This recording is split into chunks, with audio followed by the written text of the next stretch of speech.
guys, ito na po ang ating onion. Na-harvest na po siya dito sa this side. Ayan po. Patutuyuin po yan ng 2 days bago paghiwalay yung sibuyas sa dahon. Yun, kailangan. Tapos saka po i-deliver. Bibilad po yan 2 days. Malalaki po niya. Ito yung small. Ito yung medium siguro to. Medium. Tapos ito yung big size. Kasi very big difference. Oh. Big size. Big difference po. Ayan po. Ngayon po, ina-harvest na po nila yung dun sa gitna. Tara, puntahan natin yung sa gitna. Ito naman, hindi pa pala to. Kasi ano to late nila natanim to. So, pagkatapos nilang harvestin to, doon sa taas, saka pa lang nila next yung sa gilid na yan. Tara sa taas. Dito po tayo sa likod ng aming bahay. Ayan, andun tayo kanina. Ayan, ito tayo. Ito, andito na po sila. Nag-harvest na po sila dito. Ayan, harvest. Dito na sila. Bilis nilang, dalawa lang silang nag-harvest dyan. Ang bilis. Kasi madali lang hilahin yung ating sibuyas. Ayan. Oh, konti na lang pala. Today matatapos na nila to.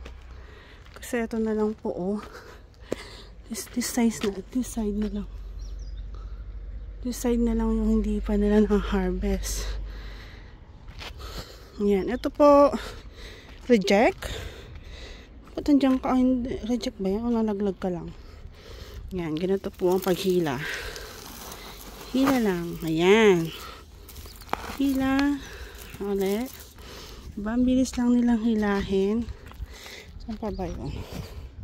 Dito tayo sa gilid. Ito medyo malaki to Ah, ouch! Oh, see? Ang laki niya.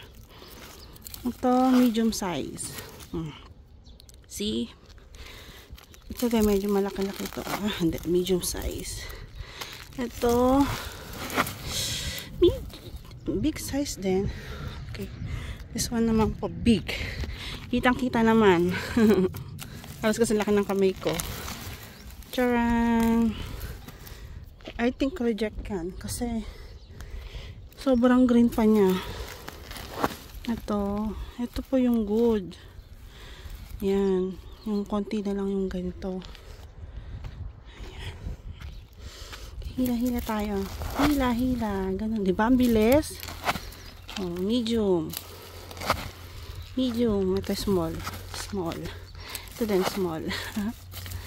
Small. Ang dami nga small. Ayan. Konti na lang siya. Ayan, oh. Konti na lang.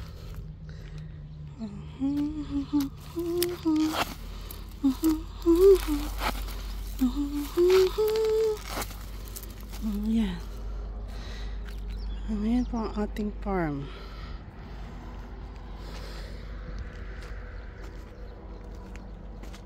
Let's go. Ito tayo sa gitna ulit. Balik ka tayo. Ayan. Bablog po natin ulit later. Pagka ano nila, lilinisin.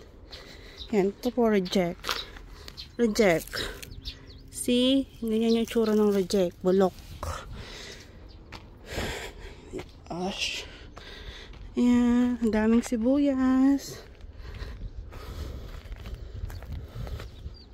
Bye! See you later! Vlog po natin ulit pagka inaalisan nila yung dahon. Pinaghihiwalay nila tapos lalagay nila sa tray para ibenta na.